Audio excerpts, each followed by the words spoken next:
This video, I'm going to talk about all the secret missions and the items in the new book, Deadzone Outbreak.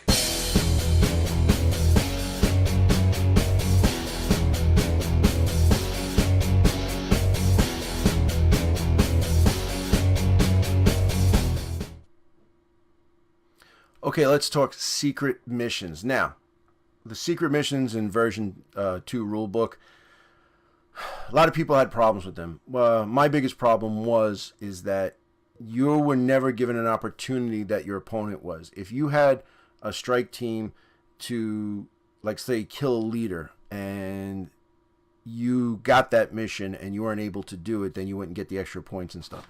So what we've done is we've taken these secret missions and made them more accessible to more players, so that each faction playing against each other has an equal chance to achieve the mission. Now, that doesn't necessarily mean that you will be able to complete the mission, but the way it is now with replacing missions and whatnot, it's a lot easier to obtain. So let's get to it. So, like I did in all the other videos, I highlighted the important parts that we're going to go over. So each round, roll for 2 secret missions per strike team. Do not let your opponent know what they are. So you got to have the buddy system. You got to have the honor system here and make sure it's, if it's something that you can't do or it's not going to happen this round, you'll see that you can get to it, all right? Now, if you can't achieve a secret mission, let's say it's kill a vehicle and your opponent has no vehicles, or it's kill a beast and there's no beast in there. Anything like that can't be attained. You tell your opponent, you know what, I can't do this. You don't have any vehicles. I am going to re-roll it. And that's cool. And listen, if you're playing this game, you got to be cool about it. You got to be, you got to be honest with your opponent. Don't be that way. Don't be that guy. All right? So now, if you roll the same secret mission twice, score VPs for both when you achieve the secret mission.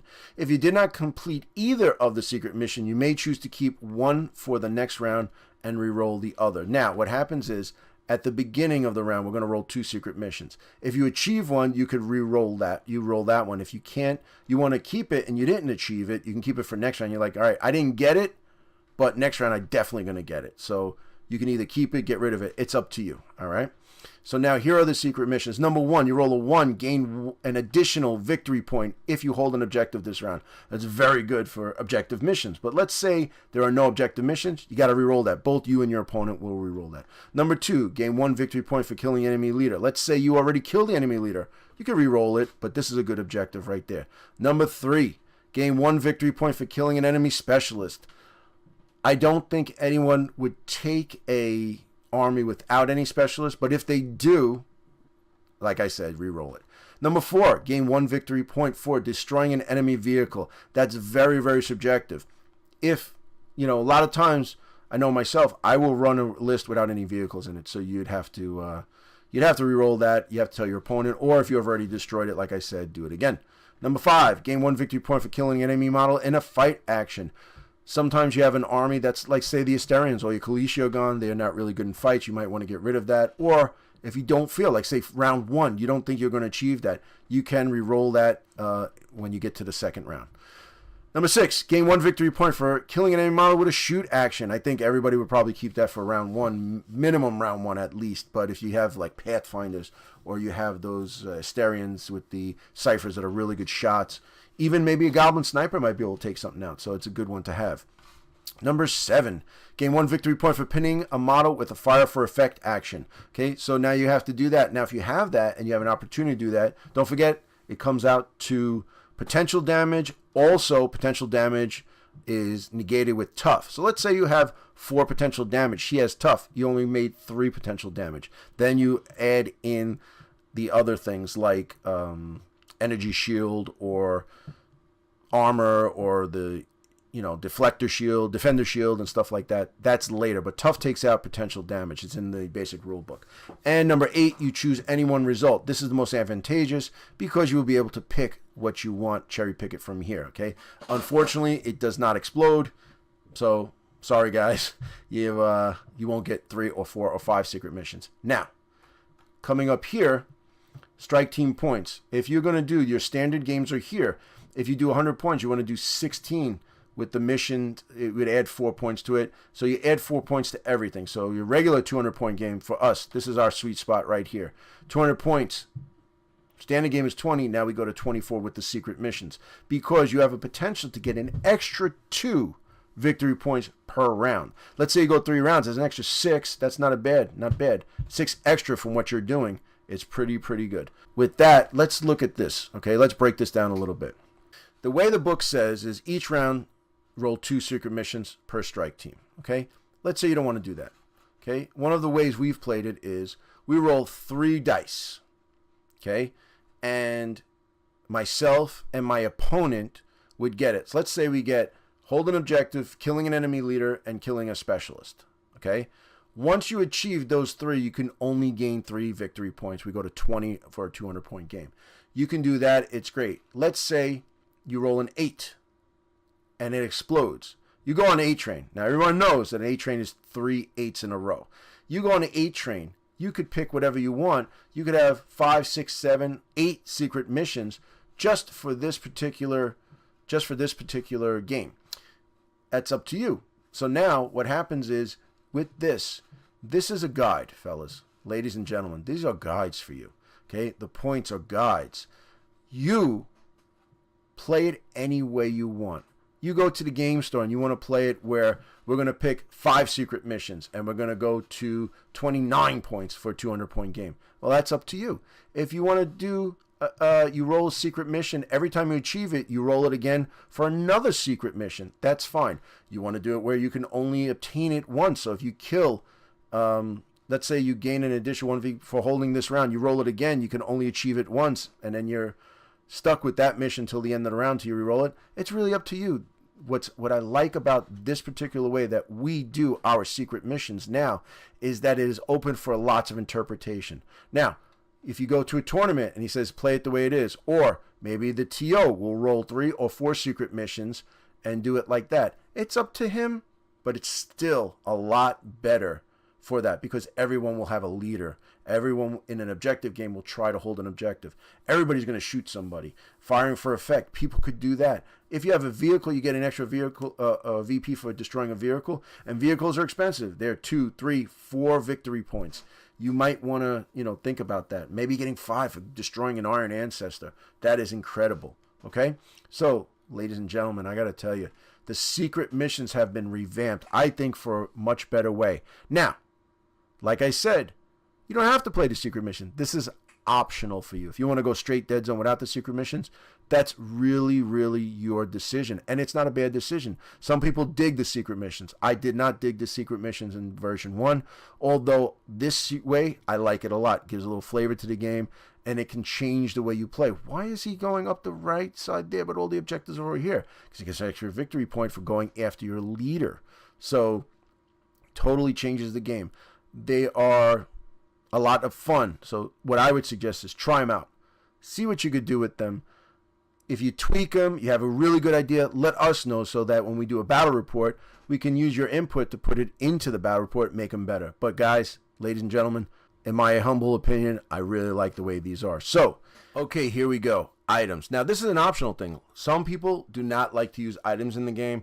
Personally, I like them. I got the little resin crates that Mantic put out with the alternative, the items in it. You pull the top off, and then the box that it came in stays there, and it becomes a piece of blocking sight, line of sight terrain, cover for you. You can hide behind that little box and shoot, or, you're not in plain sight. So I always like using the items, but then again, sometimes we don't use them. So we're going to go over this.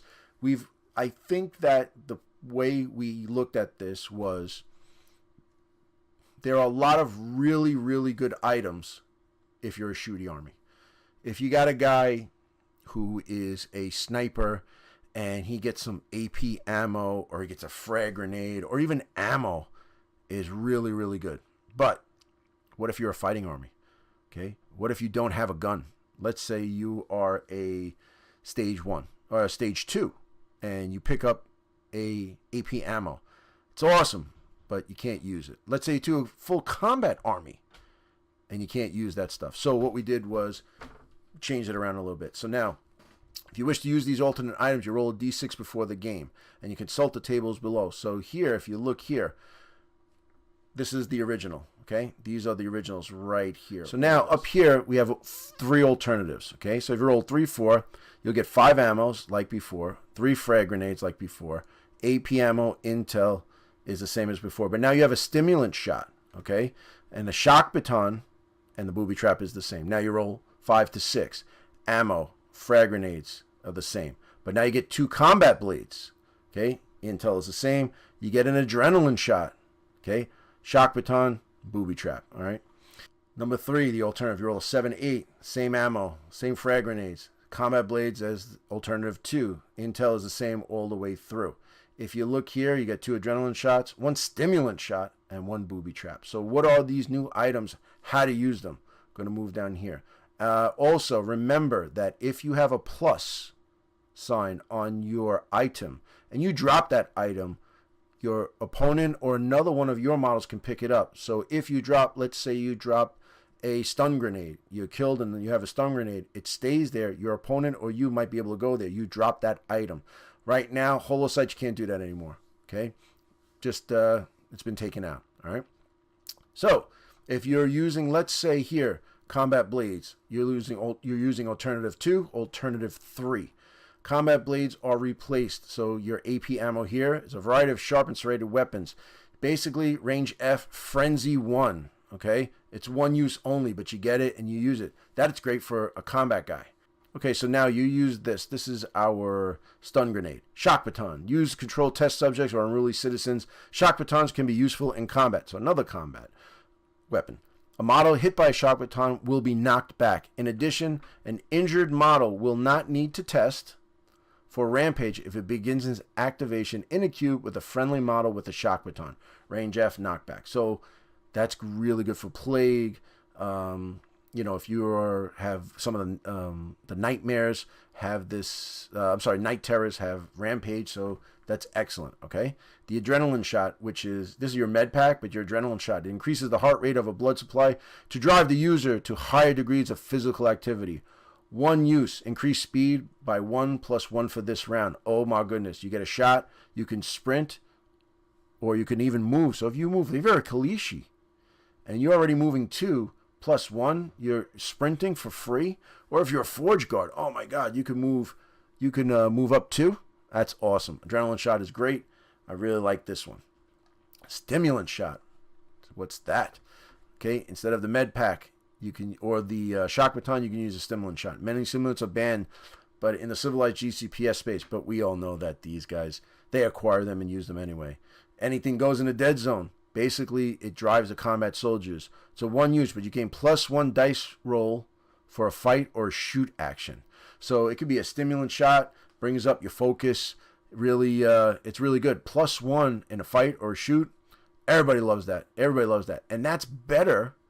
That's better than a +1 dice because you can use it for a fight or shoot for free. You don't have to waste attack dice on that. So if you get it, it's great. Okay, guys, so these are the alternate items. If you see, it's a little bit more well-rounded than the originals, where you can take the new stuff for combat guys, even adrenaline shots or the stimulant shots can be used by anyone.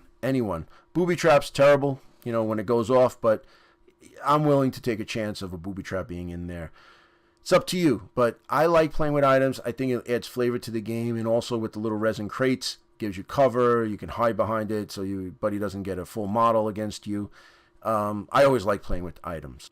I think this is a good, solid moving forward for Deadzone with this. And like I said, using items is subjective to how you want to play. You might not want to use them in a tournament for the simple fact that it's a lot to set up, takes a long time. Maybe not everybody has the items. Maybe it's a buddy of yours who bought a strike team and he's playing on a table and you don't have the stuff for it. So if you got a lot of guys who have the starters or have bought in the resin crates, it's great. But if not, you know, I understand. Also, it might be a little confusing. So you're going to have these alternates here because of the change. Like this is AP ammo, man. We've known this for 5 years, but now it could be combat blades. Oh, this is the med pack. No, it's adrenaline shot. So I don't know if Mantic is going to make new items for this. I'm not sure. I'm sure somebody with 3D printing would probably do it. I'm not sure. But it's good to have this chart. If you can, maybe make a photocopy of this, have this with you until you memorize it. But I really do like these items. Like I said, I think there's a real good step forward for Deadzone, and it's very exciting. Take my word, try it out. Let me know what you think in the comments below. Help us make Deadzone better.